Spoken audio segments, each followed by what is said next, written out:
At my husband's family Christmas dinner, his mistress sat in my chair wearing the bracelet he told me had been lost. Adrian looked at me in front of 30 relatives and said, "Clara, do not make this awkward. Vivian is our guest. Pour her some wine." I did not cry, I did not shout.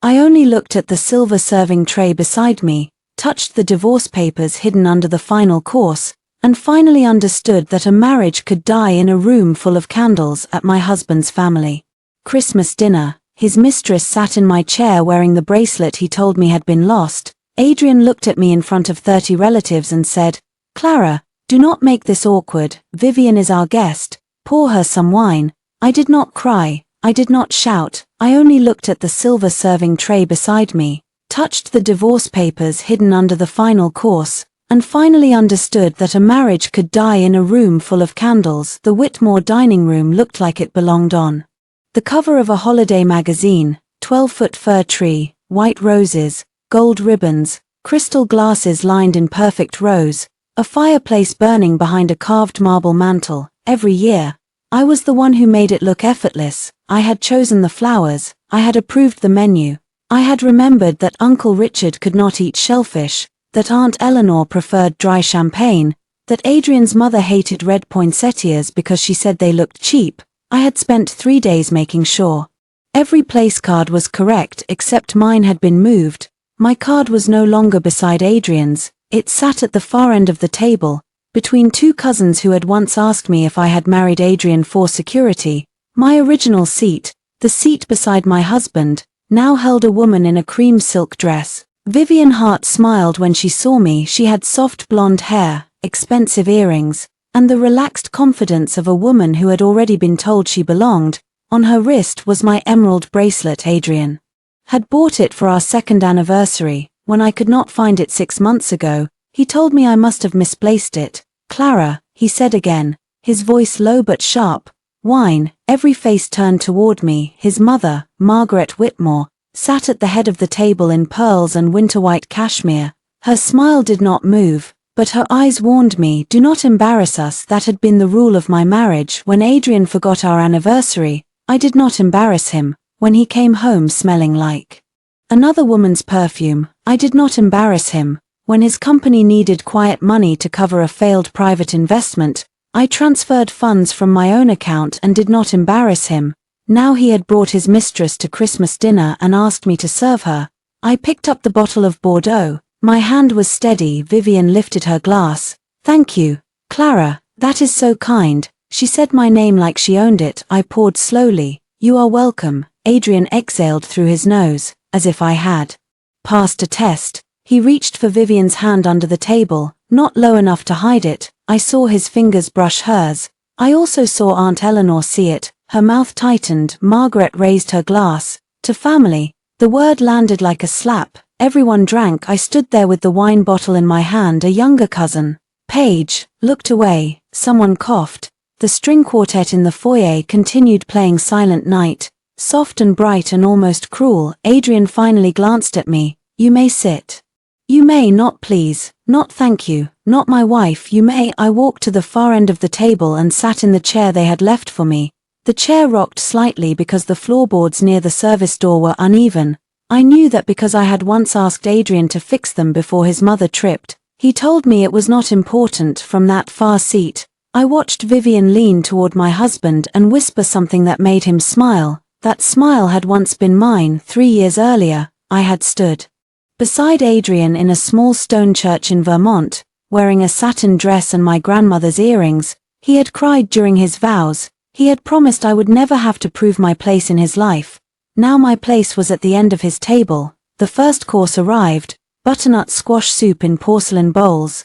I had approved it myself. The chef, Matteo, came through the service door with 2 assistants. He looked confused when he saw where I was sitting. I gave him the smallest shake of my head. "Not now." My phone buzzed in my clutch. "Nora, are you all right?" I looked up. Adrian was laughing at something Vivian said. She touched his sleeve. Margaret pretended not to notice.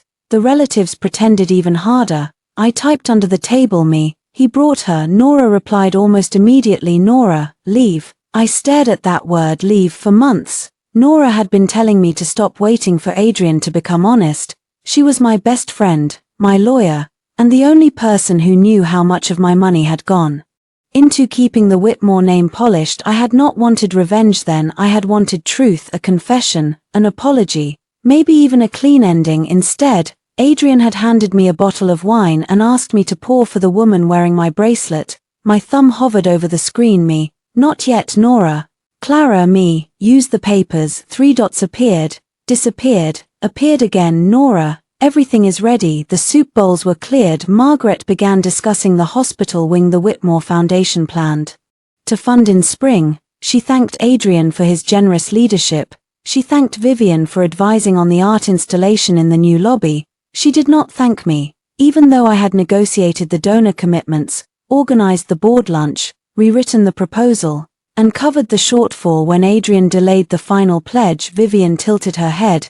Clara, I hear you are wonderful with events. A few people froze. I looked at her. I have experience. She made tonight beautiful, Aunt Eleanor said quietly. Vivian smiled wider. Of course, some women are gifted at making a home feel welcoming. Some women, not wives, not partners, women who decorated rooms where other women took their seats. Adrian's jaw tightened.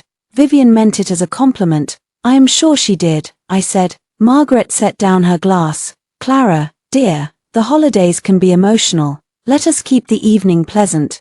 The message was clear. Accept the humiliation, do it beautifully. I looked at my left hand. My wedding ring caught the candlelight, a 5-carat diamond on a platinum band. People used to notice the size first. They never noticed how heavy it felt under the table. I twisted it once, then again it slid over my knuckle. I closed my fist around it across the table.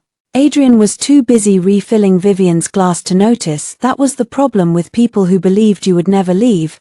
They stopped watching the door. By the time the second course arrived, my ring was in my pocket. My lawyer had the signal, and the divorce papers were already on their way to the dining room. The only question left was how much of the evening Adrian wanted the room to remember. He answered that question before the main course. Clara, he called, not looking at me. Come here a moment. The conversation thinned. I stood. Adrian gestured to Vivian's place setting. Vivian is not used to the carving service. Would you help her with the turkey when it comes? My face stayed still. Vivian placed a hand against her chest. Oh, no, I could not ask that. But she did not say no. Adrian leaned back in his chair. My wife does not mind. My wife, the words finally came, but only when he needed me. Lowered. I looked at him for a long second, then I said, of course. Aunt Eleanor whispered. Clara. I gave her a small smile. The old me might have mistaken that moment for defeat, but I had learned something from years of cleaning up Adrian's disasters. People reveal themselves most clearly when they think there will be no consequences. So I walked toward the head of the table. I passed the Christmas tree, the silver candles, the portraits of dead Whitmore men who had probably also believed women existed to protect their pride. I stopped beside Vivian. She lifted her plate toward me, her eyes shining. Adrian watched with satisfaction.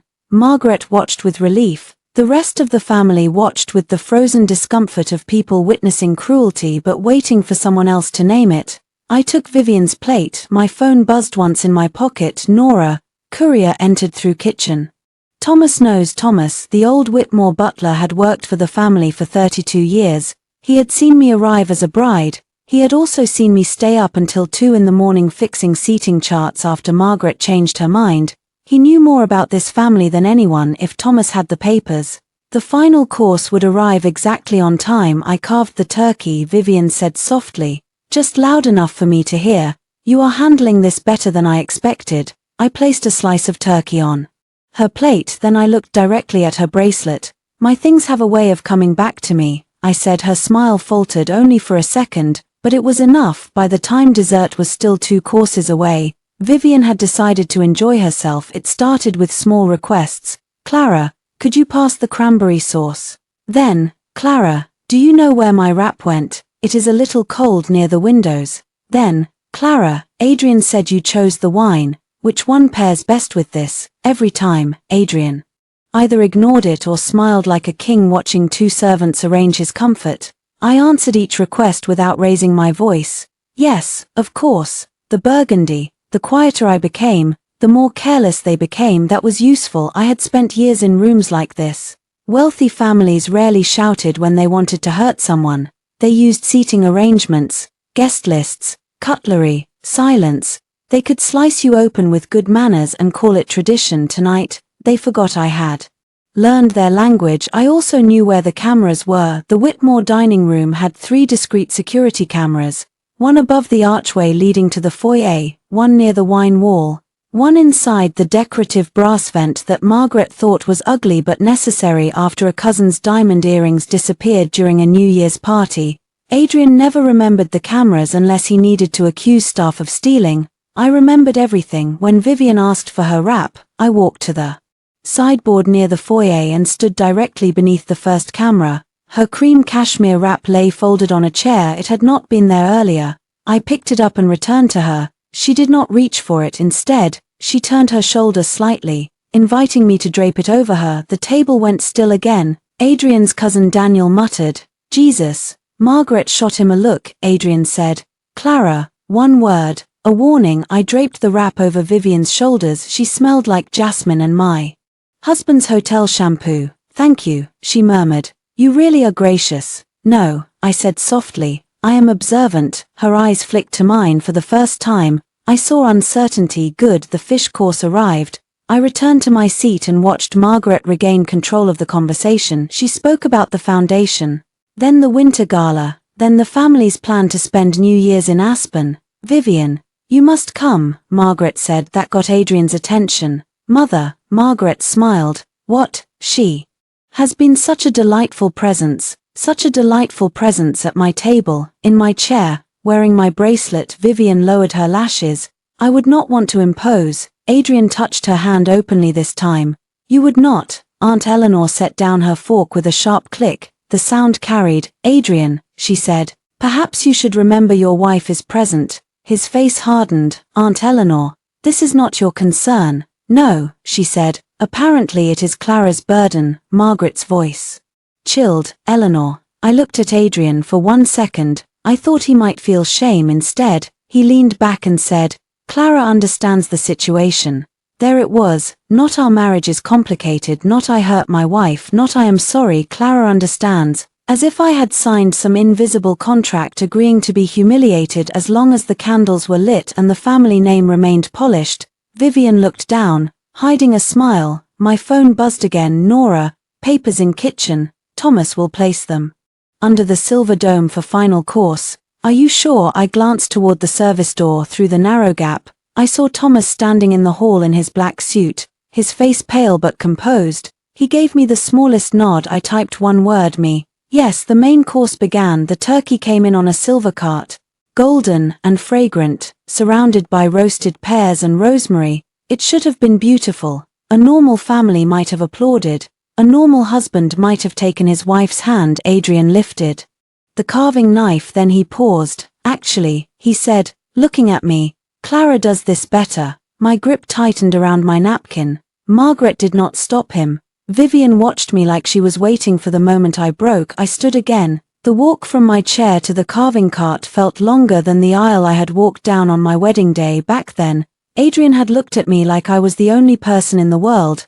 Now he looked at me like furniture he had paid for. I took the knife. The handle was warm from his hand. "You always were good at presentation," he said. There was laughter from 2 people who should have known better. I carved clean slices, placed them on plates, passed them first to Margaret, then Adrian, then Vivian. When I handed Vivian her plate, she leaned close enough that her perfume touched my throat. "You know," she whispered, "it would be easier if you stopped making everyone uncomfortable."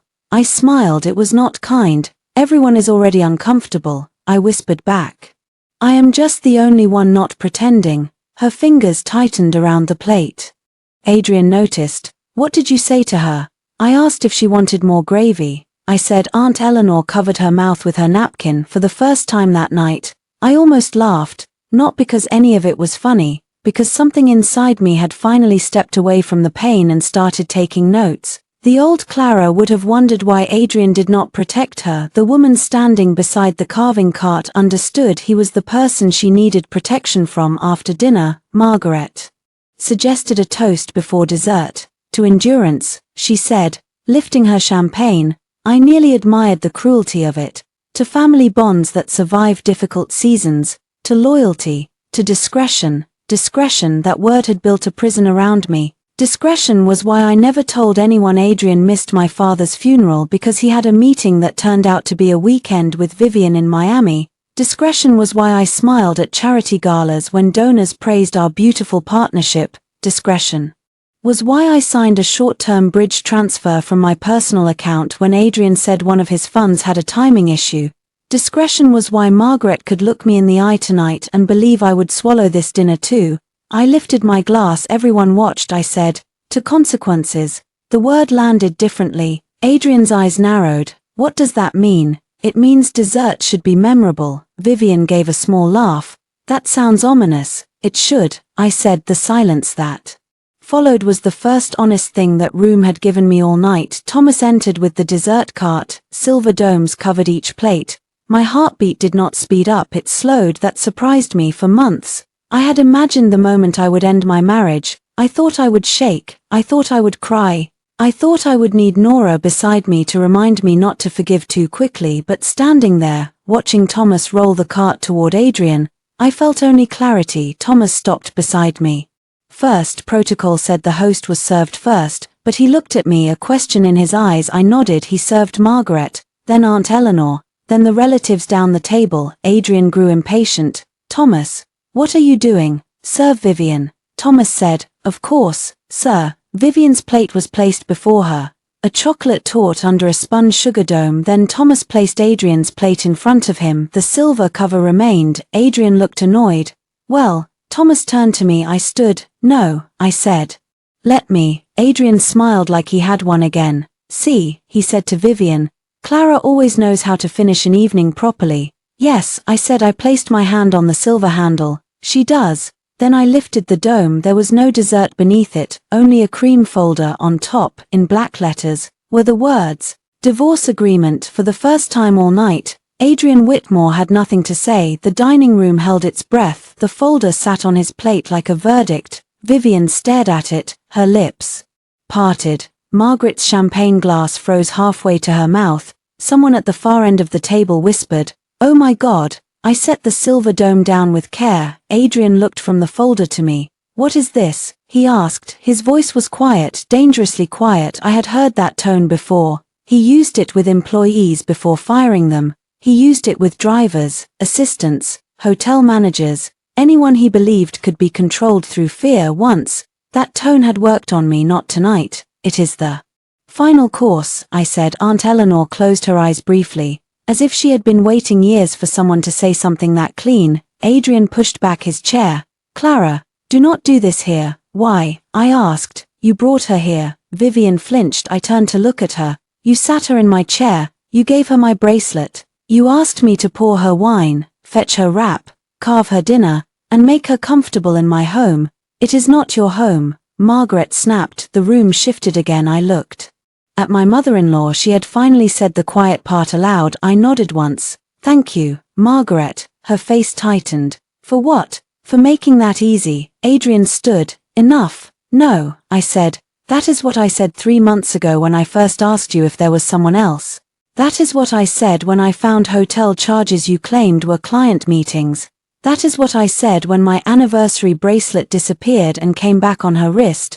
Vivian instinctively covered the bracelet with her other hand. Too late. Several relatives looked down at it. Adrian's eyes flashed. You are embarrassing yourself. I almost smiled. No, I embarrassed myself when I believed you were still capable of honesty. Margaret rose slowly. Clara, sit down. I looked at the chair at the far end of the table, the uneven one. No, a single word, small, plain, irreversible. Nora had once told me that boundaries did not need speeches. They needed doors. Tonight, mine had a lock. Adrian grabbed the folder and opened it. His eyes moved across the first page, then the second. His confidence changed by degrees. Irritation became confusion. Confusion became alarm. This is ridiculous, he said. You cannot file under these terms. I can. You are asking for a full accounting of marital assets. Yes. And reimbursement for personal funds transferred into Whitmore Capital Reserves. Yes. Margaret's face went white. Adrian looked up sharply. Who told you about that? You did. I never. You sent me the wire instructions. Adrian, you called it a temporary liquidity issue. You said it would be returned within 30 days. Vivian looked at him. What is she talking about? He ignored her. That was the first crack between them. You signed those transfers willingly, he said. I signed them as your wife after you told me the company needed a timing bridge and that our personal financial team would document repayment.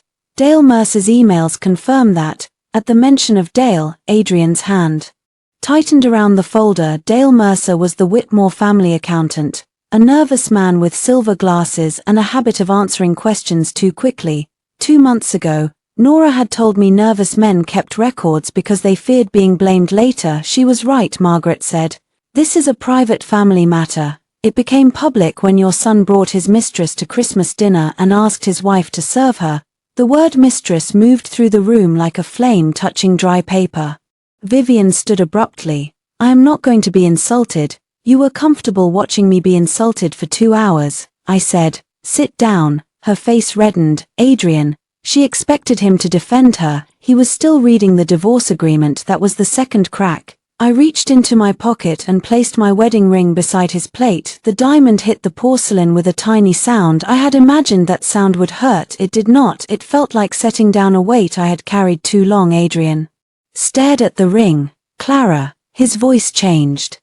There it was, not anger now, concern, not for me, for what I might do next. You are upset, he said carefully. We can talk upstairs. You had months to talk. Not like this. No, you preferred like this. I gestured to the table, with an audience, with her in my seat, with your mother watching to make sure I behaved. Margaret's mouth tightened. Adrian stepped closer. Come with me. No, you are my wife. Not for long. He lowered his voice. You have no idea what you are doing. That sentence might have frightened me a year ago. I still believed Adrian was the person who understood the world better than I did. The billionaire husband, the family heir, the man with lawyers on retainer and bankers on speed dial. Then I spent 6 months reading statements at midnight while he slept. I knew exactly what I was doing. I know the prenuptial agreement protects my premarital assets. I said, I know the house is in the family trust, but the renovation loan you asked me to cover was not. I know the foundation owes vendors I personally guaranteed because your office delayed payments. I know Vivian's apartment lease is paid through an account connected to your discretionary fund. Vivian's head whipped toward Adrian. What? Adrian looked like he wanted to silence both of us with his hands. I continued. And I know the cameras in this dining room recorded the entire evening. Now Margaret sat down hard. Adrian's face drained. You would not, he said. I already did. That was not entirely true. Nora did not have the footage yet, but Thomas knew how to preserve it. And Adrian did not know what had already been sent. His fear filled the gap. Clara, Margaret said, voice softer now, think carefully. Once something like this starts, no one wins. I know, I said. That is why I waited. Adrian looked at me for the first time, really looked, not as a wife, not as a function, not as a woman at the edge of his table, as a threat. You planned this, he said. No, I said, you planned tonight. I planned what would happen if you were cruel enough to go through with it. Aunt Eleanor whispered. Good girl. Margaret shot her a furious look, but Eleanor only lifted her glass and took a sip. Vivian stepped away from the table. Adrian, tell her she is wrong. Adrian did not. That was the third crack. I picked up my clutch. The room followed every movement. I have signed my copy. I said, Nora Blake will contact your attorney tomorrow morning. I am leaving tonight. Do not call unless it is through counsel. Adrian laughed once, empty and sharp. Where will you go? The question revealed so much. He thought I had no place beyond him. I looked at him, then at the dining room I had decorated, the family I had protected, the table where I had been replaced before dessert. Home, I said. Margaret frowned. This is your home. No, I said, it was my assignment. Then I walked out. No one stopped me until I reached the foyer. Adrian caught up near the Christmas tree. His hand closed around my wrist. Clara, wait. I looked down at his hand. He released me slowly. Smart man. You are overreacting, he said. I served your mistress dinner. His jaw tightened. Vivian is complicated. No, she is simple. You were complicated because I kept making excuses for you. His eyes searched my face. Maybe he was looking for tears, maybe he wanted proof that the woman who loved him still existed somewhere under the calm she did, but she was no longer in charge. I never meant to humiliate you, he said. I looked back toward the dining room, through the archway. I could see Vivian standing alone beside my old chair, holding her wrap like a shield. You meant for me to accept it, I said. That is worse. Outside, snow had begun to fall. Thomas stood by the front door with my coat. His eyes were wet. Mrs. Whitmore, he said softly. Clara, I corrected. He nodded. Clara. He opened the door. Cold air swept in behind me. Adrian said, if you leave tonight, do not expect me to chase you. I stepped into the snow, then I turned back. You were never chasing me, I said. You were keeping me where you could use me. His face changed, but the door closed before he found a reply. I did not go to a hotel. That was what Adrian expected. He thought I would leave dramatically, cry in a marble lobby, order tea I would not drink, and wait for him to call. Instead, I drove to the brownstone I had owned before I married him. It sat on a quiet street in Brooklyn, narrow and warm, with black railings and a blue door. I had painted myself after my first big event planning contract. Adrian had hated the place. Too small, he said, too old, too independent. Though he never used that word when we got married, he suggested I rent it out. Later, he suggested I sell it and simplify. I never did. Some instinct deeper than love had kept the deed in my name and the keys in my drawer. The house was cold when I arrived. The heat had been set low, dust rested on the windowsills. The furniture wore white sheets, but when I opened the door and stepped inside, I felt something I had not felt in years. Ownership, not luxury, not status, mine. I locked the door behind me, then I sat on the floor in the entryway and took my first full breath of the night. My phone had 37 missed calls by midnight. Adrian, Margaret, Adrian again, unknown number, Vivian, Margaret, Adrian. I turned it face down, then I opened my laptop. The first thing I did was not cry. I logged into the bank. Nora had told me to do this the moment I left, but some part of me had resisted for weeks. Stopping the payments felt cruel when I was still pretending we were just wounded. Now I saw the truth clearly. There was nothing noble about financing your own humiliation. I cancelled the automatic transfer to the Whitmore household account, the one Adrian had called temporary after he claimed his discretionary funds were tied up. I cancelled the payment to the vendor who had decorated Margaret's foundation luncheon and had not been paid by the foundation office. I froze the secondary card attached to my personal account. I removed Adrian's assistant from access to my event planning contacts. Then I downloaded every confirmation. At 12:18 a.m., Nora called. I answered. Are you safe? She asked. Yes. Where are you? My brownstone. A pause. Then she exhaled. Thank God. I gave him the papers. I know. Thomas called me. I leaned back against the wall. He called you. He wanted to make sure the footage was preserved. He is braver than half that family. A laugh escaped me, small and exhausted, then my throat closed. Nora heard it. Clara, she said gently, you did it. I served her turkey. I know. He asked me to pour her wine. I know. She wore my bracelet. Nora, silence. That was when the tears came, not loud, not dramatic, just hot and sudden, running down my face while I sat on the floor of a cold house with my laptop open and my marriage ending in another part of the city. Nora stayed on the line. She did not tell me to be strong. Strong was not the opposite of crying. Strong was cancelling the transfer while crying. After a while, she said, tomorrow, we file the notice and request temporary financial disclosures. I also want to move quickly on the reimbursement claim. Will it hold, based on what you sent me? Yes. Adrian's biggest mistake was treating your personal funds like a family cushion while pretending the prenup only protected him.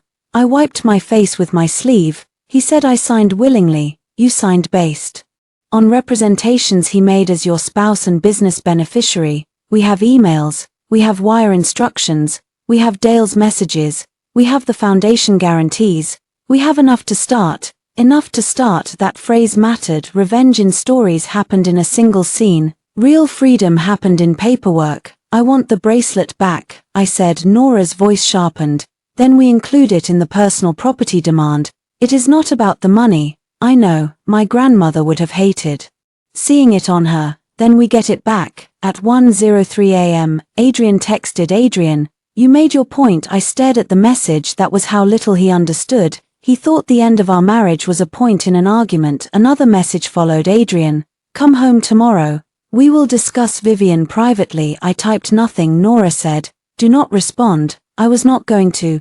Good. Adrian sent a third message. "Adrian, my mother is very upset." I almost laughed again, not because it was funny, because he still believed Margaret's discomfort outranked my dignity. I blocked notifications from him but did not block the number. Nora wanted a record of every message. At 2:00 a.m., I went upstairs and pulled sheets off the bed in the main bedroom. The mattress was old but clean. I found blankets in a cedar chest. I slept in my dress because I did not have the energy to unzip it. When I woke, winter light filled the room for a few seconds. I did not remember, then everything returned: the table, the bracelet, the folder on Adrian's plate. My phone was full again. This time, among the messages, there was one from Margaret. "Margaret, Clara, last night was unfortunate. A marriage cannot be managed through theatrics. Come to the house at noon. We will resolve this as a family." As a family. I forwarded it to Nora. Then I typed back, "Me. Please direct all legal matters to my attorney." I watched the message deliver. My hand shook only after I sent it. At 10:00 a.m., I met Nora at her office. Nora Blake looked nothing like the dramatic divorce lawyers on television. She wore navy trousers, no-nonsense flats, and her dark hair in a low knot. She had known me since college, before Adrian, before Whitmore, before I learned to smile through insults expensive enough to be called manners. She hugged me once. Then she placed a folder on the conference table. "Tell me everything from last night," she said. So I did. Every detail: the seat, the wine, the wrap, the carving, the toast, the bracelet. Nora took notes without interrupting, but her jaw tightened when I described Vivian making me drape the wrap over her shoulders. When I finished, Nora slid a printed document toward me. "What is this?" I asked. "A preservation letter. We are sending it to Whitmore House, their private security contractor, and Adrian's counsel. They are legally on notice not to destroy the footage." "What if they already do?" "Thomas copied the dining room feed before midnight." I stared at her. "He did. He said he had watched you protect that family long enough." For the first time since leaving the dinner, I put my head in my hands, not from grief, from relief so sharp it hurt. Nora let me sit with it. Then she opened another file. "Now," she said, "about the money." The table filled with documents, wire transfers from my personal account, emails from Adrian, invoices I had paid, foundation pledges I had guaranteed. One by one, Nora arranged them into a story, not the emotional story, the legal one. This mattered because men like Adrian survived emotional stories. They dismissed them as drama, bitterness, misunderstanding. Documents were harder to gaslight. Nora tapped a transfer dated 9 months earlier. $2 million from your premarital account into a Whitmore Capital Reserve account. He said it would be returned in 30 days. It was not. No. She tapped another. $480,000 to cover foundation vendor payments. Margaret said delays would embarrass the family. Of course she did. Another. Monthly household contributions far above the amount agreed in the post-marriage expense schedule. I looked up. There was a schedule. Nora's eyes softened. It was attached to the prenup. You were only responsible for personal expenses and agreed joint costs, not his family's staff overflow, not Margaret's events, not foundation shortfalls, not Adrian's discretionary spending. I sat very still. For years, Adrian had called it our life, our staff, our events, our obligations, but somehow, when it came to ownership, everything was his family's. When it came to payment, everything was ours. Nora pushed a box of tissues toward me. I did not take one, not this time. "What do we do?" I asked. "We file. We demand disclosure. We seek temporary orders preventing transfer of disputed assets. We request return of personal property, including the bracelet. We prepare for them to attack your character." They already started. I showed her a message from an unknown number. Unknown. Greedy wives always show their true colors at Christmas. Nora read it and smiled without humor. Good, good. They are panicking early. Panicked people make sloppy moves. My phone rang. Adrian. Nora looked at the screen. "Let it go." I did. He left a voicemail. Nora played it on speaker. His voice filled the room. "Clara, This is absurd. I do not know what Nora has put in your head, but you need to think about your future. The Whitmore name protected you. Do not burn down your life because you were embarrassed for one evening. Call me. The voicemail ended. For one evening I looked at Nora, she looked back, then she said, "We are going to use that." Vivian called me the next afternoon, not Adrian, not Margaret, Vivian. I was standing in my brownstone kitchen, staring at the old coffee machine like it was a puzzle. I had lived for years in a house where staff knew my breakfast order before I entered the room.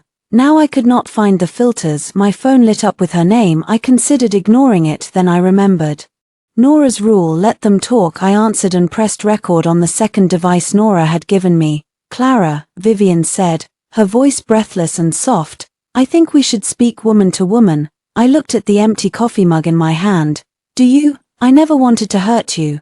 That must have been difficult while wearing my bracelet. A pause. "That was a gift." "No, it was stolen property transferred through an unfaithful husband." Her sweetness thinned. "Adrian said you were cold." I opened a cabinet. Found tea instead of coffee. "Good enough. Adrian says many things when he wants women to serve different purposes. He loves me, then enjoy him." That silence lasted longer. When Vivian spoke again, her voice had lost its softness. "You think divorce papers scare me? They do not. Adrian told me the prenup leaves you with very little." I filled the kettle. "Adrian should read his own agreements more carefully. You are trying to humiliate him." "No, he did that himself. You do not belong in that family." There it was. The truth always arrived eventually. I set the kettle down. "And you do." "I understand him," she said. "I support him. I make him happy." "You made him feel judged." I almost felt sorry for her, almost. "Vivian, if a man needs one woman to fund his stability and another to praise his ego, he does not want love.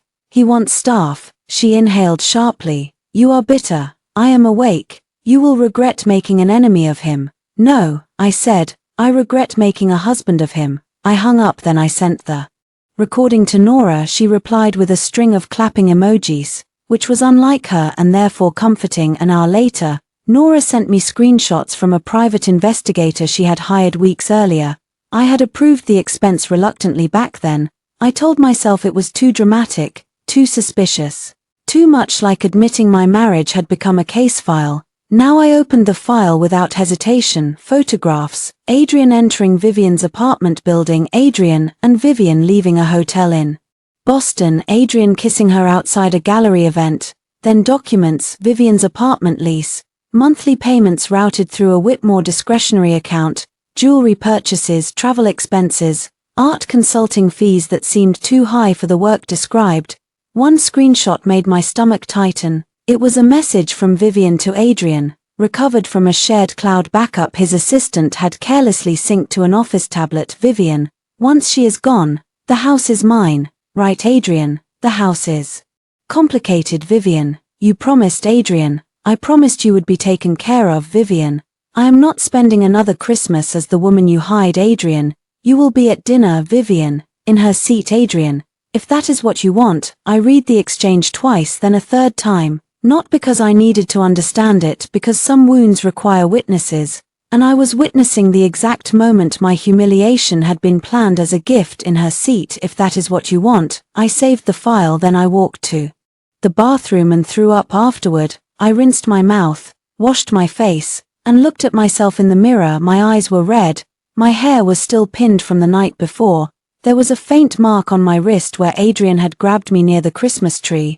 I took a photo of it. Evidence. That word had changed the way I moved through pain. By late afternoon, I met Nora and Dale Mercer at a quiet coffee shop near Grand Central. Dale looked worse than I remembered. His suit was wrinkled, his silver glasses slid down his nose. He kept checking the door. "I should not be here," he said as soon as he sat. Nora placed a recorder in the center of the table. "Then tell the truth quickly." He swallowed. I said, "Dale, did Adrian use my personal funds to cover Whitmore capital obligations?" He stared at his coffee. "Yes." The word was quiet, but it changed everything. Nora leaned forward. "Were the funds documented as loans?" "They were supposed to be." "Were they?" He shook his head. "Why not, Mr.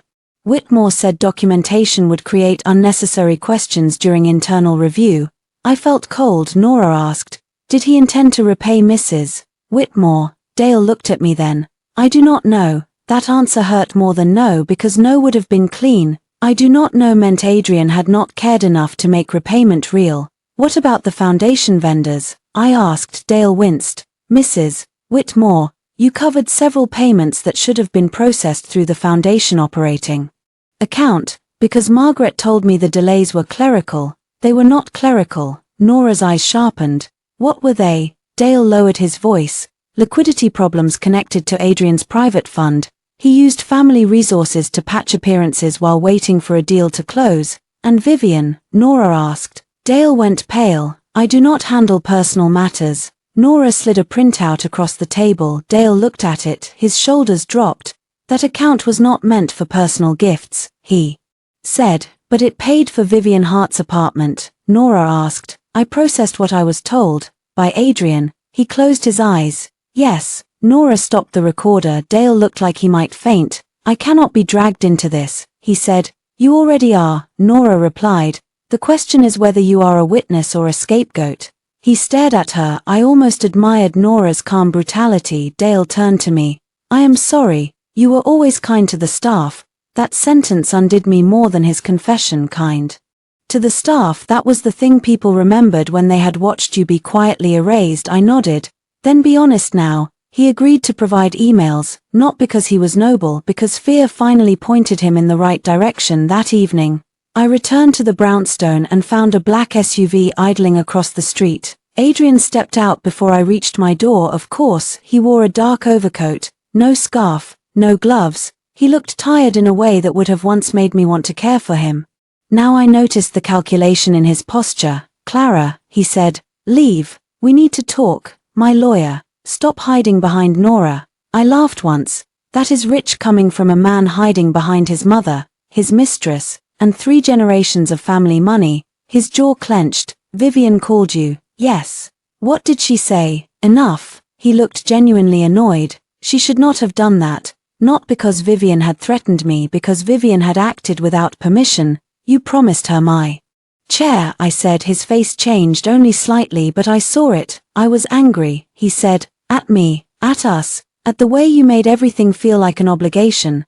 There it was again. My labor had become his prison, my loyalty had become pressure, my competence had become judgment. I unlocked my door. Then consider yourself free. He stepped closer. You do not mean that. I filed this morning. His eyes widened. Finally, news he had not controlled. You what? You heard me, Clara. If you turn this into a legal war, it will get ugly. It was ugly when I stood beside your mistress with a carving knife in my hand. His voice dropped. You will not win against my family. I opened the door, then I turned back. I do not need to win against your family, I said. I only need to stop paying for it. I stepped inside and locked the door. Through the glass, I watched him stand on my stoop, confused by a door he no longer had the right to open. Margaret Whitmore requested a family meeting the next morning. Requested was not the word she used. Her message read, Margaret, be at the house at 11. This has gone far enough. I forwarded it to Nora. Nora replied, Nora, do not go alone. So I did not. At 10:58 a.m., I walked into Whitmore House with Nora beside me. The mansion looked different in daylight, less magical, more staged. The garlands from Christmas dinner still hung along the staircase, but the candles were out, the flowers drooped, and the dining room doors were closed as if the house itself was ashamed. Margaret waited in the drawing room. Adrian stood near the fireplace. Vivian was not there. That almost made me smile. When men like Adrian lost control, mistresses became liabilities. Margaret's gaze landed on Nora. This is a family matter, she said. Nora smiled politely. Then you should not have invited my client. Margaret ignored her and looked at me. Clara, sit. I remained standing. Aunt Eleanor sat by the window, a cup of tea in her hand. She gave me a small nod that helped more than I expected. Margaret folded her hands. Last night was regrettable. Which part? I asked. Her eyes narrowed. Adrian said, Clara, no, I want to know, was it regrettable that you brought Vivian, that you seated her beside you, that you asked me to serve her, or that I did not swallow it quietly? Margaret's mouth tightened. This tone does not help you. Nora opened her notebook. Margaret noticed her posture changed. Fine, she said. You were hurt, I understand that. You do not, I said I understand. No, I said, you understand inconvenience, not harm. Aunt Eleanor looked down into her tea. Adrian rubbed his forehead. We are not here to relitigate dinner. Then why are we here? Margaret leaned forward. To discuss discretion. I almost laughed again, that word discretion, the family god, the altar where women placed their dignity so men could keep their names clean. Margaret continued. A public divorce benefits no one. Adrian is prepared to offer a generous private settlement if you withdraw the more aggressive claims and agree to a confidentiality provision. Nora said. Define generous. Margaret glanced at Adrian. He said, 5 million. The number sat in the room a few years ago. It would have sounded enormous to me. Before I learned how quickly numbers changed meaning in rooms like this. Before I transferred 2 million to cover Adrian's temporary crisis. Before I guaranteed nearly $500,000 in foundation obligations.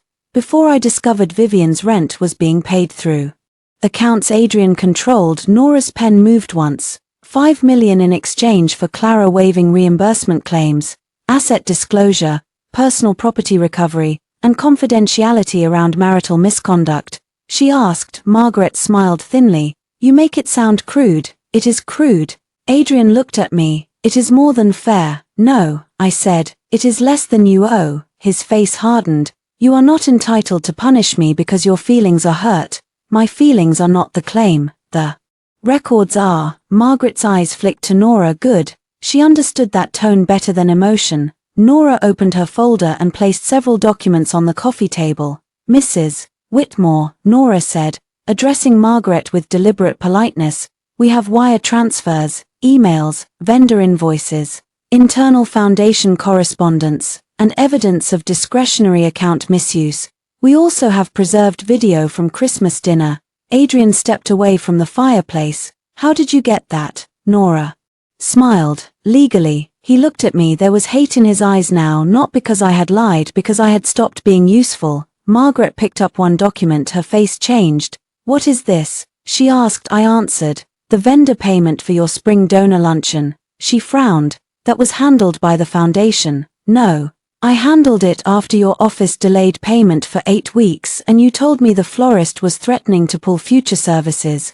Margaret looked at Adrian. He looked away. Nora added. Paid from Clara's personal account. Margaret set the page down. I placed another document beside it. The hospital wing pledge gap. Another. The emergency transfer to Whitmore Capital. Another. The household overflow expenses that were outside my agreed obligations.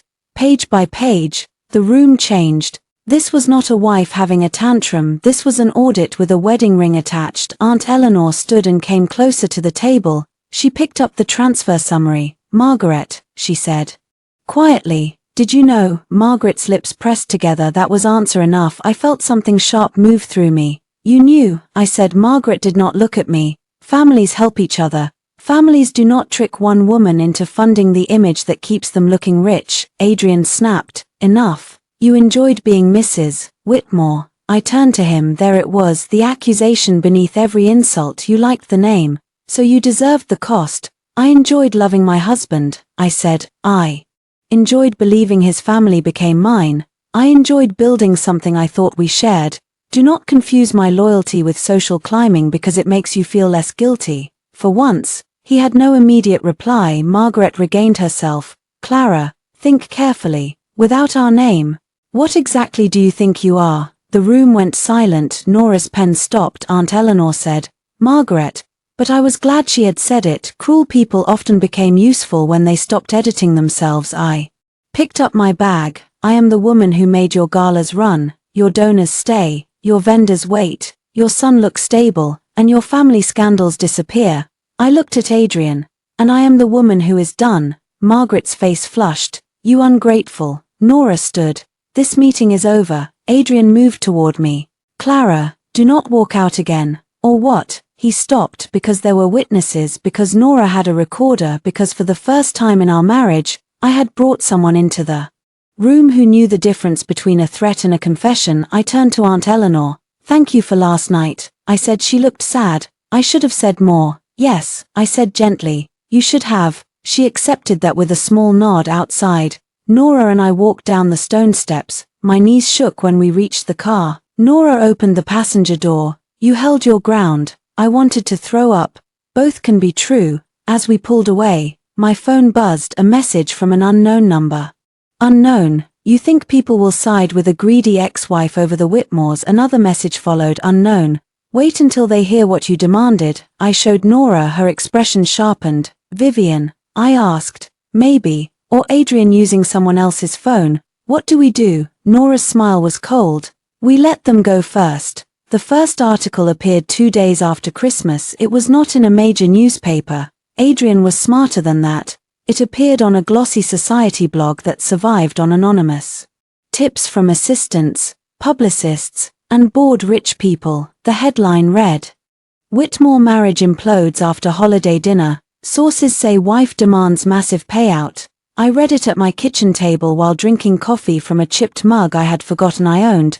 The article described me as emotional, ambitious, and isolated from the family in recent months. It suggested Adrian had been trying to support me through personal struggles. Vivian was not named. She was described only as a longtime family friend unfairly pulled into a private matter. I had to admire the structure, erase the mistress, pathologize the wife, protect the man. Nora called within minutes. Do not respond publicly yet, she said. I know, they want you angry. I am angry, yes, but you are also literate, documented, and legally represented. That makes you dangerous. Stay dangerous. I printed the article and added it to the folder. Then I took a shower, put on a black wool dress, and went to the office I had once shared with Adrian's life, not his corporate office, the private family office where household finances, foundation schedules, donor lists, and staff contracts ran through a polished machine of quiet labor. I had built half of that machine. The receptionist, Lena, looked startled when I stepped out of the elevator. Mrs. Whitmore, Clara, I said. Her eyes softened. Clara. That small correction had become a ceremony. I need copies of the foundation vendor correspondence I handled from March through December, I said. She glanced toward the hallway. Mr. Whitmore is here. Good. I had not come to avoid him. Adrian appeared before Lena could reply. He looked immaculate. Navy suit, white shirt, no tie. The careful undone look of a man who wanted distress to appear masculine. Clara, he said, my office. No. Several staff members pretended not to listen. Adrian noticed them and lowered his voice. Do not create a scene. That phrase seems to mean do not let people see what I did. His eyes flashed. My office. Now. I looked at Lena. Please send the documents to Nora Blake. Then I walked past Adrian into his office. Not because he ordered me, because I wanted privacy for what came next. His office overlooked Park Avenue. I had chosen the grey rug after Margaret said the original one looked like a bachelor rented the room. On Adrian's desk sat a framed photo from our wedding. I wondered if he had forgotten it was there. He closed the door. What the hell are you doing? He demanded. Collecting records. You are raiding my family office. I am requesting documents related to payments I made and obligations I managed. You are trying to destroy me. I set my bag on the chair. No, Adrian, I stopped protecting you.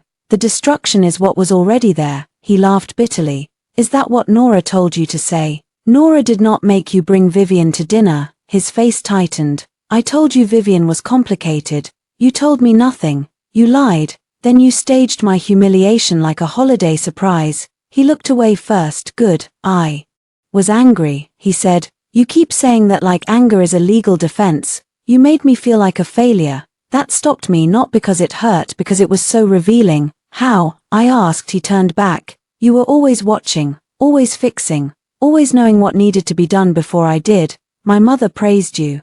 Donors asked for you. Staff trusted you. Do you know what that is like? I stared at him. You resented me for helping you.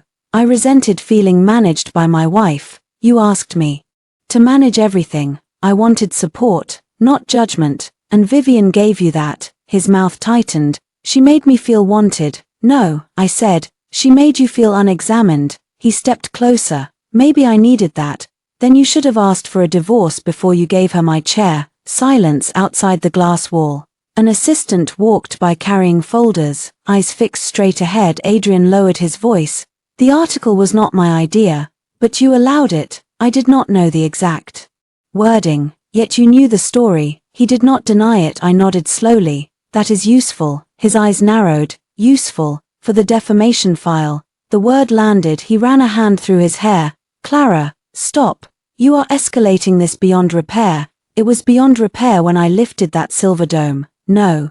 His voice cracked for the first time. No, it was not. I was angry. I wanted you to react. I wanted you to care. I almost could not believe him. You wanted me to care by making me serve your mistress. He looked ashamed for half a second, then pride returned to rescue him. I knew you would not leave. That was the truest thing he had said. I picked up my bag, and that was your mistake. He moved to block the door. Listen to me. If this goes to court, you will be dragged through every paper.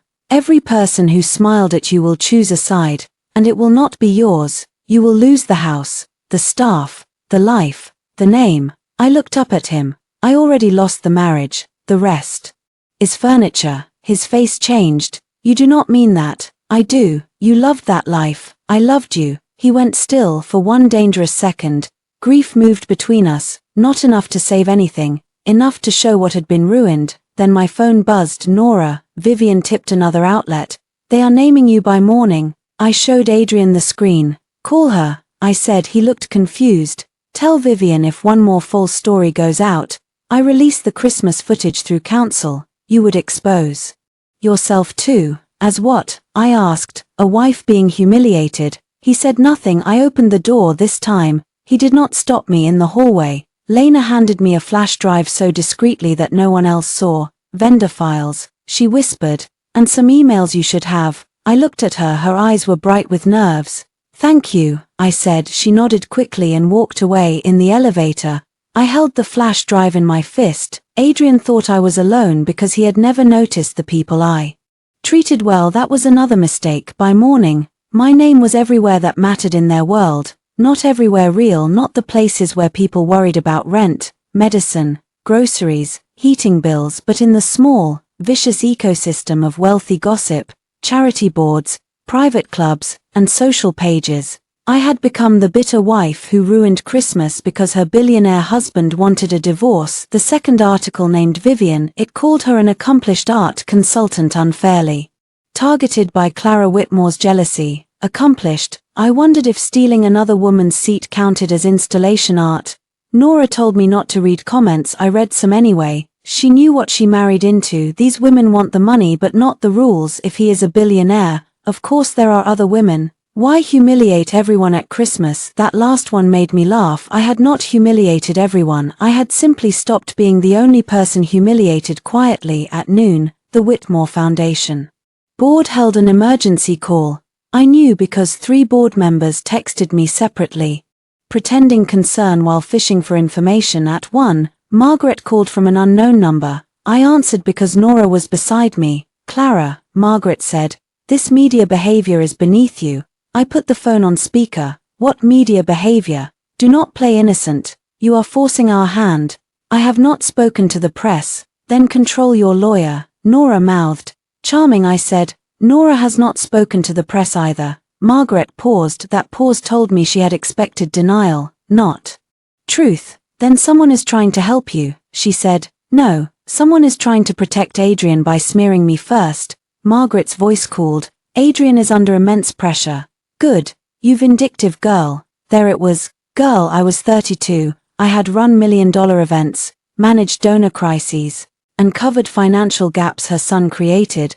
But the moment I stopped obeying, I became a girl. You should be careful, I said. Nora is recording. Margaret hung up. Nora grinned. I was not, but I admire the instinct. I am learning. You are. That afternoon, we went through Lena's flash drive. It contained more than vendor files. There were email chains between Adrian, Margaret, Dale, and the foundation operations team, delayed payments, reclassified expenses, requests to route through Clara for now, notes about avoiding board scrutiny until after the winter campaign. One email from Margaret made me sit back. Margaret, Clara is easier to manage if she believes the foundation reputation is at risk. Ask her directly. She will not let vendors suffer. I read it 3 times, not because I was surprised, because manipulation feels different when it is finally written in someone else's words. Nora was silent, then she said, "This is strong." She knew exactly what she was doing. "Yes. I thought she just disliked me." "She did dislike you. She also used you." Both could be true. That had become the theme of my divorce. At 4, Thomas arrived at Nora's office. He wore his dark suit, hat in hand, looking like a man walking into church after breaking a commandment. I stood when he entered. "Thomas, Mrs. Clara." His correction was careful. Nora offered him coffee. He declined. "I brought what you asked," he said. He placed a small hard drive on the table. "The dining room footage, foyer as well. Service hall too." My throat tightened. "Thank you." He looked ashamed. "I should have done more that evening." "You did enough." "No," he said. "I watched Mr. Adrian become his father's son." I told myself it was not my place. A shadow crossed his face. I realized then that Thomas had seen older versions of this story, different wives, different rooms, same silence. Nora asked, "Are you willing to provide a witness statement?" Thomas nodded. "Yes. Do you understand this may affect your employment?" He smiled sadly. "Miss Blake, I am 71. There are worse things than losing a job." He looked at me. Watching that dinner was one. I had to look away. Nora played the footage. The room appeared on screen from the high corner near the foyer. There I was, entering in a deep green dress. There was Vivian in my chair. There was Adrian handing me the bottle. No commentary, no exaggeration, just the truth. The camera caught everything. Vivian lifting her glass, me pouring, Adrian touching her hand, Vivian making me drape the wrap over her shoulders, me carving the turkey, the folder under the silver dome. The moment the room realized, watching it hurt less than living it, it also made something clear. I had looked calm, not weak, not hysterical, calm. That mattered. Nora paused the video after I placed my ring on the plate. "This destroys their narrative," she said. Thomas nodded. "Anyone who sees this will know." I looked at the frozen image. My hand was still above the plate. Adrian was staring at the ring. Vivian's fingers covered my bracelet. "Not yet," I said. Nora looked at me. "They expect us to release it in anger." I said, "Let them commit to the lie first." Nora's smile was slow. "You really are learning." By evening, Adrian called again. This time, I answered with Nora listening. His voice sounded rough. "Clara, Vivian says you threatened her. She called me. You recorded her. Did you not?" "Yes," he swore under his breath. "Do you record everyone now?" "Only people who lie to me." A pause. "Do you want to destroy my life?" I looked at the laptop screen, at the frozen footage of me standing beside his mistress. "No," I said, "I want mine back." He was quiet then. Softer. "You could have told me you were this unhappy." That almost broke something in me, not because it was tender, because it was the final insult. "I asked you if there was someone else," I said. "You called me paranoid." I asked why money was missing from repayment schedules. "You told me I did not understand finance." I asked why my bracelet was gone. "You told me I was careless." I asked you to come home. "You said I was needy." I told you I felt alone. "You said I should be grateful." His breathing changed. "I told you." I said. "You just preferred not to hear me." He did not answer, so I ended the call. The next morning, the third article dropped. This one accused me of demanding control over Whitmore Foundation assets. That was a mistake, because now they had lied about something with documents attached. Nora filed the first public legal response by noon. Not the footage, not yet. Just a clean statement. "Mrs.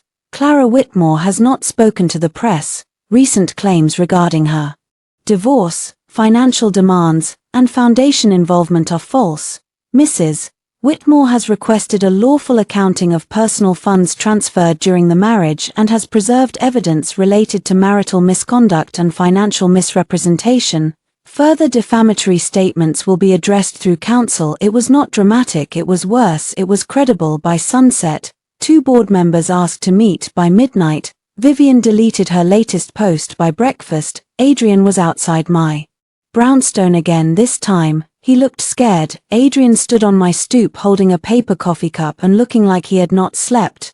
There had been a time when that sight would have undone me. I would have opened the door, asked if he had eaten, let him step inside before I remembered why I was hurt. That was how marriages like mine survived longer than they should have. Not because the betrayal stopped, because the betrayed person kept being kind in the doorway. I did not open the door, I spoke. Through the intercom, "Leave, Clara, please." The word please sounded unfamiliar in his mouth. "Nora told you not to come here. I need to see you. You are seeing the door." He looked up toward the camera mounted above the frame. Another thing Adrian had once mocked when I installed it years ago. "You are enjoying this," he said. "No, I am documenting it." He stepped back, jaw tight. "I told Vivian to stop." "Generous." She panicked. She lied. She was scared you would ruin her. I almost laughed. "Adrian, she sat in my chair at Christmas dinner and watched you make me serve her. Do not bring me her fear like it is evidence of innocence." He ran a hand over his face. "My mother wants to settle. Your mother wants silence. What do you want?" That question came too late. Still, I answered. "Full financial disclosure, return of my personal property, reimbursement of funds improperly taken or solicited under false pretenses, a clean divorce, no confidentiality clause covering misconduct, no public lies." His face hardened with each item. "You want blood, I want receipts. Clara, and I want you to stop standing outside my house." He looked at the blue door, then back up at the camera. "You really will not let me in?" "No, after everything." That phrase, "after everything," as if history belonged only to the person who wanted forgiveness. "Yes," I said, "after everything." I ended the intercom. He stayed for 12 minutes, then he left the coffee on the stoop like an offering.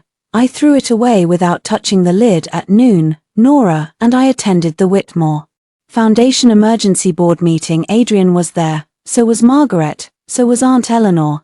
Dale Mercer sat near the end of the conference table, pale and sweating. The board chair, Lydia Stone, looked like a woman who had already received 5 calls from donors and hated everyone responsible. Nora and I entered last. The room changed when I walked in, not dramatically, these people were too trained for that, but eyes shifted, spines straightened, conversations died. I sat across from Adrian, not beside him. "Never again." Lydia cleared her throat. "This meeting is to address recent reputational concerns affecting the Whitmore Foundation and related donor confidence." Margaret lifted her chin. "A private marital dispute has been inflated beyond reason." Nora smiled. "Then it should be simple to correct the record." Adrian looked at me. I looked at Lydia. "I did not leak the stories," I said. "I did not speak to the press. I did not make false financial claims. I did not bring a third party into my marriage at a family foundation adjacent holiday event attended by donors and board members." Margaret snapped. "Vivian is not relevant to foundation business," Aunt Eleanor said. "She was invited into the family dining room and introduced to donors as a close advisor." Margaret shot her a look. Eleanor did not lower her eyes. Lydia turned to Nora. "You mentioned preserved evidence." Nora opened her laptop. "Yes, before we proceed, I want to clarify that this footage is being shown in a confidential legal and governance setting to address false claims made about my client's conduct." Adrian went very still. "Clara," he said. I did not look at him. Nora pressed play. The Christmas dining room appeared on the screen. No one spoke. They watched me enter. They watched me notice Vivian. They watched Adrian hand me the wine bottle. The room in the video was filled with candlelight. The room we sat in now was lit by harsh morning sun. Somehow, that made the cruelty clearer on screen. Adrian said, "Clara, do not make this awkward. Vivian is our guest. Pour her some wine." Lydia's mouth tightened. Dale stared at the table. Margaret looked away. The footage continued. Vivian's glass, the wrap, the carving knife. Adrian saying, "My wife does not mind." I heard someone in the boardroom inhale sharply. It was not me. On screen, I served Vivian turkey, then the final course, the silver dome, the folder, the ring. Nora stopped the video for several seconds. No one moved. Then Lydia turned to Adrian. "Is this authentic?" Adrian's face was grey. "Yes," Margaret said quickly. "It is taken out of context." Aunt Eleanor laughed once. It was not a happy sound. "Margaret," she said, "what possible context improves that?" Margaret's face flushed. Adrian looked at me, and for the first time, I saw something that resembled shame. Too late. Lydia folded her hands. "Mr. Whitmore, the concern is no longer merely personal. We now have public allegations, potential misuse of discretionary funds, and conduct that may affect donor trust." Adrian said, "My marriage has nothing to do with donor trust." Nora placed another document on the table. It does when foundation vendors were paid through Clara's personal funds after representations from Mrs. Whitmore and Mr. Whitmore. It does when donor-facing events were maintained by undisclosed personal payments. It does when false media narratives accuse my client of attempting to seize foundation assets.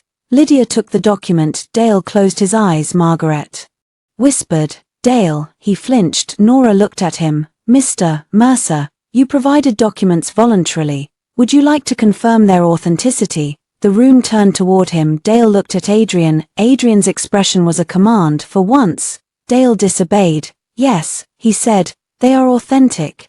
Margaret's hand clenched. Adrian leaned forward. Dale, be careful. Lydia's voice sharpened. Mr. Whitmore. He sat back. Dale continued, voice shaking. Mrs. Whitmore covered payments that should not have been routed through her. There were internal liquidity issues. Some expenses were delayed or reclassified. Lydia asked, at whose direction? Dale swallowed. Mr. Whitmore's office, and sometimes Mrs. Margaret Whitmore's. Margaret stood. This is absurd. Aunt Eleanor looked at her. Sit down. Everyone looked at Eleanor. She was the oldest Whitmore in the room, older than Margaret, richer than most of them, quiet for years, but not powerless. Margaret sat. The balance shifted. I felt it happen. Not victory, correction. Lydia turned to me. Clara, what are you asking from the foundation? Nothing that does not belong to me. I said, I want repayment for personal funds used under false or incomplete representations. I want written correction of false claims. I want my name removed from future obligations, and I want no family member to imply I attempted to control foundation assets. Lydia nodded slowly. That seems reasonable. Adrian laughed under his breath. Of course it does when she performs injury well. I looked at him. There he was again, unable to accept pain unless it served him. I did not perform injury. I said, you performed power. The camera simply caught it. His eyes darkened. The meeting lasted another hour. By the end, the board had voted to open an internal review. Adrian was asked to recuse himself temporarily from foundation financial decisions. Margaret objected. Eleanor supported the motion. Lydia carried it. When we left the boardroom, Adrian followed me into the hall. Are you satisfied? He asked. No. What else do you want from me? Your signature. He stared at me. On the divorce agreement, I said. His expression cracked for one moment. I saw the man from the church in Vermont, the man who cried during his vows, the man I had loved enough to build a life around. Then he said, I will never sign those terms. And the ghost vanished. I nodded. Then we continue. The court-ordered financial conference was scheduled for January 10th. By then, the Whitmore family had stopped pretending this was only about hurt feelings. That did not mean they became honest. It meant they became strategic. Adrian hired a ruthless divorce attorney named Grant Bellamy, a man famous for making wealthy men look like victims of unreasonable women. Nora seemed delighted. He bills 7 figures to do what insecurity does for free, she said. I admired her ability to insult people with clean grammar. Grant's first letter accused me of attempting to exploit a private marital disagreement for financial gain. It also claimed all transfers I made during the marriage were voluntary contributions to a shared lifestyle. Nora's response was 11 pages and included footnotes. I loved her a little more after that. The conference took place in a glass-walled room that felt designed to discourage emotion. Grey table, grey chairs, pitcher of water, box of tissues no one wanted to be seen using. Adrian sat across from me again. This time he looked polished, rested, controlled. That meant his lawyers had coached him. Vivian was not there. Her absence had become loud. Nora sat beside me, Grant beside Adrian. A retired judge named Marin Ellis served as mediator. Judge Ellis had silver hair, sharp eyes, and the expression of a woman who had heard every lie in 3 different tax brackets. She began calmly. We are here to address temporary financial matters, document production, personal property, and potential settlement structure. I expect professionalism. Grant smiled. Of course, Judge. Nora did not smile. The first hour was predictable. Grant argued that the prenup limited my claims. Nora agreed where true and redirected where not. Grant described the transfers as marital support. Nora produced emails in which Adrian promised repayment. Grant argued household contributions were normal. Nora showed the expense schedule attached to the prenup. Then came the account book. It was not literally a book, it was a spreadsheet Dale had maintained privately, probably to protect himself. Every transfer, every delayed reimbursement, every reclassified foundation expense, every discretionary payment that did not match its description. Nora placed printed copies before the mediator. Grant's smile faded. Adrian's hand moved toward the pages, then stopped. Judge Ellis read silently. The room became very quiet. Finally, she looked up. Mr. Whitmore, this document suggests several payments from Mrs. Whitmore's premarital account were treated internally as temporary advances. Grant said, we dispute the characterization. Nora said, your client's email uses the words temporary advance. She slid the email across the table. Adrian stared at it. I remembered that email. I had read it at midnight while sitting beside him in bed. He had kissed my shoulder and said, you are saving me this week. I had thought it was intimacy. It was extraction. Judge Ellis continued. There are also payments to vendors connected to foundation events. Grant said, Mrs. Whitmore enjoyed a prominent social role through those events. Nora leaned forward. Enjoying respect is not the same as assuming debt. I looked down to hide my expression. Judge Ellis did not hide hers. And these payments connected to Vivian Hart? She asked. Adrian's jaw tightened. Grant said, Ms. Hart is not a party to this divorce. Nora said, she becomes relevant where marital or disputed funds paid for her housing, travel, gifts, and professional contracts while Mr. Whitmore concealed the relationship and solicited funds from my client. Judge Ellis turned a page. Apartment lease, jewelry, travel, consulting payments. Grant said, again, we dispute. Judge Ellis raised a hand. I understand you dispute. I am reading. That shut him up. A petty part of me enjoyed that. A healing part of me allowed it. Then Nora placed one more item on the table. A photograph of the emerald bracelet on Vivian's wrist at Christmas dinner, and beside it, the anniversary appraisal in my name. Adrian looked away. Judge Ellis looked at him over her glasses. Mr. Whitmore, is Ms. Hart currently in possession of this bracelet? Grant whispered something to him. Adrian said, I do not know. I looked at him. He knew. Judge Ellis wrote something down. Find out. The conference paused after 2 hours in the hallway. I walked to the water fountain. Adrian followed. Of course. You are enjoying humiliating me in rooms now, he said. I turned slowly. Do you hear yourself? His face tightened. You think this is justice? I think it is accounting. Vivian meant nothing compared to our marriage.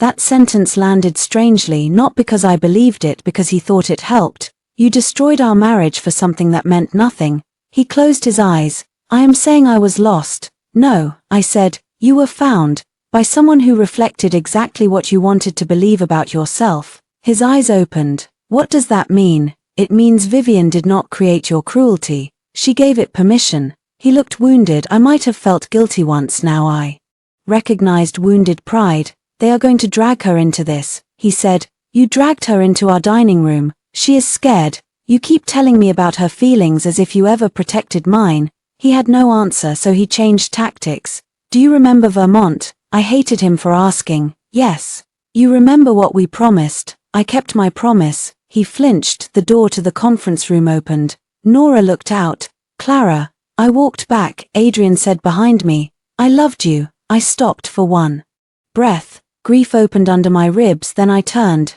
No, I said, you loved being forgiven. The second half of the conference went worse for him. Dale appeared by video and confirmed the account book. Grant tried to suggest Dale acted independently. Dale produced emails from Adrian's office. Margaret's name appeared in several. Judge Ellis recommended immediate production of full financial records and return of disputed personal property. Then Nora raised the defamation issue. Grant sighed dramatically. My client cannot control gossip. Nora slid printed screenshots across the table. We have reason to believe Ms. Hart communicated directly with at least one outlet.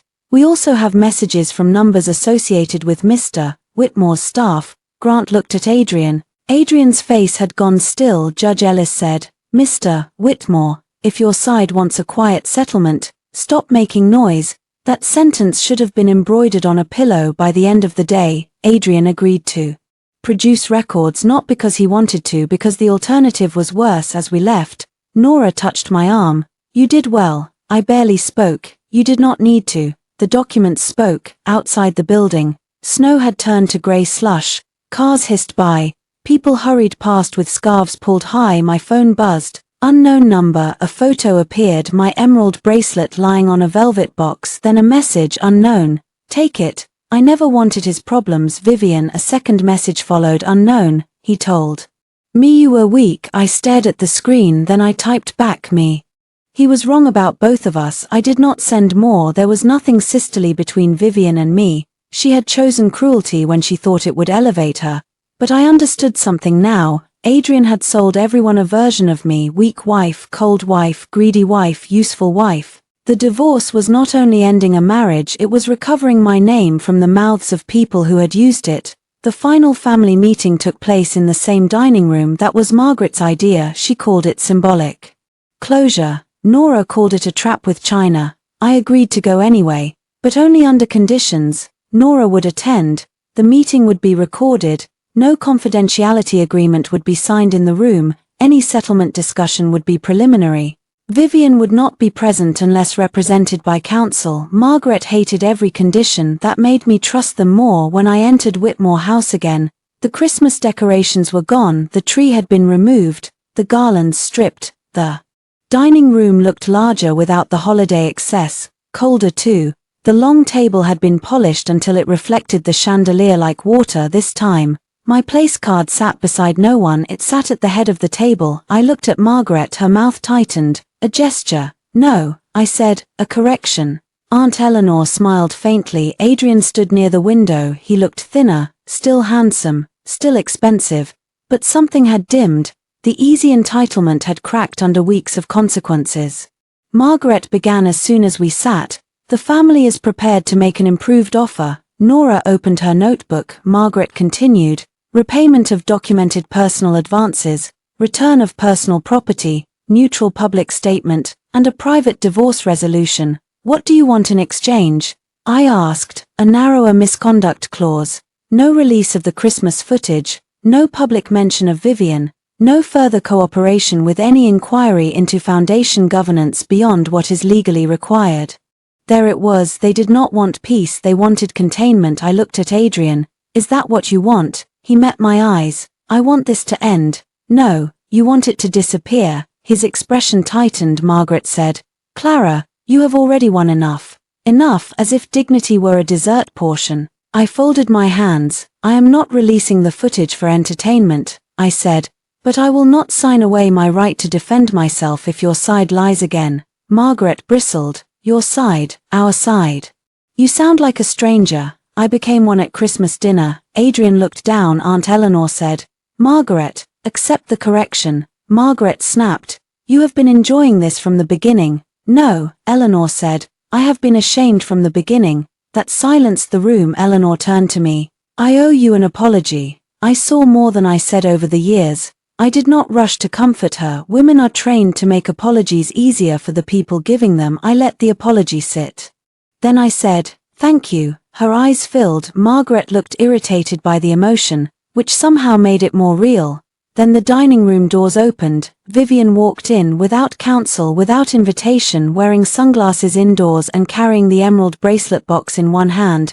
Adrian stood. Vivian, what are you doing here? She removed her sunglasses. Her eyes were red, returning what is apparently the most expensive mistake of my life. Nora muttered, of course she has timing. Vivian placed the box on the table, not near Adrian, near me. I want my name out of this, she said. Margaret stood. You should not be here. Vivian laughed. You invited me when you thought I could help replace her. Margaret went still. Adrian said, stop. Vivian turned on him. No, you stop. You told me she was practically gone. You told me the marriage was dead. You told me the house could be ours. I watched Adrian's face. He looked furious, not ashamed. Furious that she was speaking out of turn. Vivian continued, voice shaking. You said she would never leave because she liked the name too much. You said all she knew how to do was manage dinner parties and pretend to be gracious. Aunt Eleanor closed her eyes. I felt the words hit, but they did not enter me. Not anymore. Adrian said, Vivian, you are upset. She pointed at him. Do not use that voice on me. I watched you use it on her. That surprised me. Vivian looked at me then for once. No smile, no sweetness. I am not sorry for wanting him, she said, but I am sorry for enjoying that dinner. The room was painfully quiet. I believed her, not because she was good, because consequences had stripped her performance down to something raw. I nodded once. I accept the return of my property, I said. Nothing else is between us unless your statements become legally relevant. She swallowed. Nora reached for the bracelet box and checked inside. The emeralds caught the light. My grandmother's bracelet back. Margaret looked like she might shatter from rage. This is disgraceful, she said. I turned to her. Yes, it has been. Adrian sat down slowly for the first time. He looked less like a man defending his choices and more like a man surrounded by them. Vivian left as abruptly as she came. No dramatic exit, no victory. Just a woman walking away from the wreckage she had helped create and failed to inherit. Margaret tried to regain control. We are not here to discuss Vivian. No, I said. We are here because you want my silence. Adrian's voice was low. What would it take? I looked at him. There was the question stripped bare. Not do you still love me? Not how do I repair this? What would it take? A transaction. Maybe our marriage had been one longer than I wanted to admit. My terms remain, I said. Full repayment of documented funds, return of personal property, accurate public statement, no confidentiality preventing me from responding to false claims, divorce finalized without delay, foundation review proceeds independently. Margaret said, you are trying to punish the entire family for one dinner. One dinner revealed the family. Adrian flinched. Good, some truth should leave marks. He leaned forward. If I agree, will you meet me privately once? No lawyers, no, Clara, no. His voice broke. I cannot talk to you with Nora sitting there like a guard dog. Nora smiled. I have been called worse by better men. I almost laughed. Adrian ignored her. I need to know if any part of you misses me. The room blurred for a second, because the cruelest thing about betrayal is that love does not leave on command. Some part of me did miss him, the old him, the version I had believed in, the man who danced with me barefoot in the kitchen of my brownstone before the wedding, the man who saved every note I wrote him during our first year, the man who cried when I said vows. But that man either changed or never existed fully. Either way, he could not sign papers now. I looked at Adrian and told the truth. I miss who I was before loving you became a job. He closed his eyes. Margaret looked away. Aunt Eleanor wiped her cheek. I stood. This is my final in-person family meeting. Nora will handle the rest. Adrian stood too. Clara, please. There it was again. Please. So late, so small. I picked up the bracelet box. You had my seat, I said. You had my labor. You had my money. You had my silence. You had my forgiveness longer than you deserved. I looked around the dining room, the table where I had been erased, the room where I returned as myself. You do not get my future. Then I walked out. This time, no one tried to stop me. Adrian signed the divorce agreement on a rainy Tuesday in March.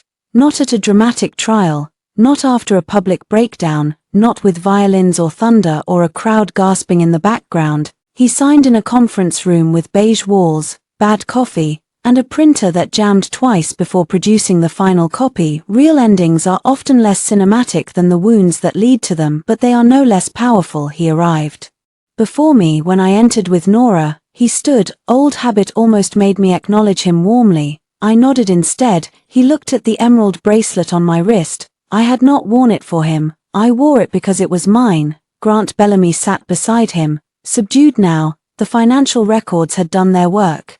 The foundation review had widened. Margaret had stepped back from donor-facing leadership for health reasons, which meant Eleanor and Lydia had forced her out politely enough to avoid blood on the carpet. Vivian had disappeared from society pages. Rumor said she moved to Los Angeles and took a smaller gallery job.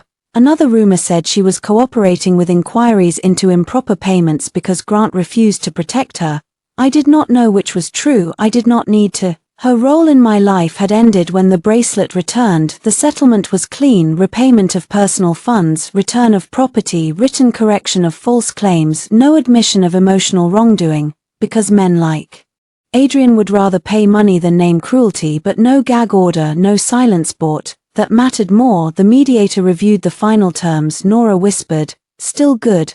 I looked at the pages. My name appeared as Clara Whitmore one last time. Soon I would file to restore Clara Hayes, a name I had not known I missed until I saw it waiting on another form. I am good, I said. Adrian heard me. Something moved across his face. He signed first. His hand paused over the line for one strange second. I thought he might refuse. Then he wrote his name, Adrian Whitmore, black ink, controlled letters. The sound of the pen scratching paper was nothing like the sound of my ring hitting his plate, but both marked an ending. The papers came to me. I signed Clara Whitmore for the last time. When it was done, Grant gathered his copies and left quickly. Nora stepped out to file something with the clerk, giving us exactly 3 minutes alone because she trusted me now. Adrian stood by the window. Rain streaked the glass behind him. I thought I would feel relieved. He said, I placed my copy in my bag. Do you? No, I did not answer. He turned. Do you? I considered lying. Then I decided he no longer deserved performance. Yes, I said. He flinched. I am sorry, he said. The words stood there between us months ago. They would have been all I wanted. Now they were too small to carry what they needed to carry. For what? I asked. He looked confused. For Vivian, for dinner, for the money, for the articles, for letting my mother treat you that way, for all of it, a phrase people use when details are too ugly to hold one by one. I nodded. Thank you for saying it. Hope flickered in his eyes. That hurt, not because I wanted him back, because I recognized the old pattern, trying to breathe, apology, softening, memory return. I closed the door before it opened. I am not coming back. His face fell. I know, no, I said gently. You hope? He looked away. Then, barely audible, yes, that honesty came too late too. I hope you become better, I said, but not for me. He looked at me for a long time. Then he nodded once. Maybe that was the first unselfish thing he had done in months, or maybe I was still generous enough to let him have that ending. Either way, I left first. Outside the building, Nora stood under an umbrella. Well, she asked, it is done. She hugged me hard, not the careful hug from the night after Christmas, a real one. You got yourself out, she said. I held on to her. Yes, I said. I did. In April, I reopened my event planning studio under my maiden name, Hayes & Co. Strategic events, not society weddings, not family galas where wives smiled through humiliation.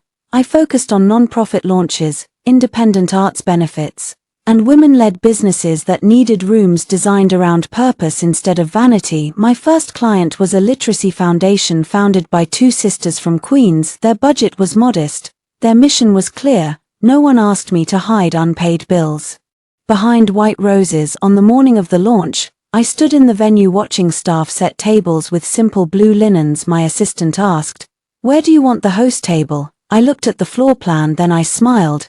"Put it where everyone can see the speakers clearly," I said. "No one gets erased tonight." She looked confused but wrote it down. That evening, the event ran smoothly. Not perfect. Smooth, there is a difference. Perfect was fear dressed as elegance. Smooth was people solving problems without cruelty. After the speeches, I stepped outside for air. Spring had softened the city. The rain had stopped. The pavement shone under streetlights. Somewhere down the block, people laughed outside a restaurant. My phone buzzed. A message from Aunt Eleanor. "Eleanor, the foundation voted today. Margaret is officially out of governance. Lydia will chair the review. I thought you should know." A second message followed. "Eleanor, you changed more than your own life." I stared at that sentence, then I typed back, "Me. I only stopped protecting what was wrong." She replied, "Eleanor, sometimes that is the change." I put my phone away. For a long time after Christmas, people asked if I regretted how publicly it ended. They asked because they still thought peace meant quiet. I did not regret it. I regretted the years I mistook silence for grace. I regretted every time I helped Adrian avoid the consequences that might have taught him sooner. I regretted not telling the younger version of myself that love should not require self-erasure. But I did not regret the silver dome. I did not regret the folder. I did not regret the ring on the plate. At midnight, after the event ended, I returned to my brownstone. The blue door looked bright under the porch light. Inside, the house was warm now. Books on shelves, fresh flowers on the kitchen table, coffee filters in the correct cabinet, my grandmother's bracelet in a small dish beside my keys. I took off my shoes in the entryway and stood there, listening. No staff, no marble echo, no husband asking where I had been, no mother-in-law waiting to measure my usefulness. Just the hum of the refrigerator, the distant sound of traffic, and my own breathing. I walked to the kitchen, made tea, and opened the window a little. Cold air slipped in, not winter cold, spring cold, the kind that reminds you something has changed even before the flowers prove it. I thought of the Christmas dining room one last time, the chair that was no longer mine, the woman at my table, the husband who thought I would serve anything he placed before me. He had been right once. I had served his family loyalty, money, silence, Polish, and forgiveness. Then I served the final course, and after that, I served myself freedom.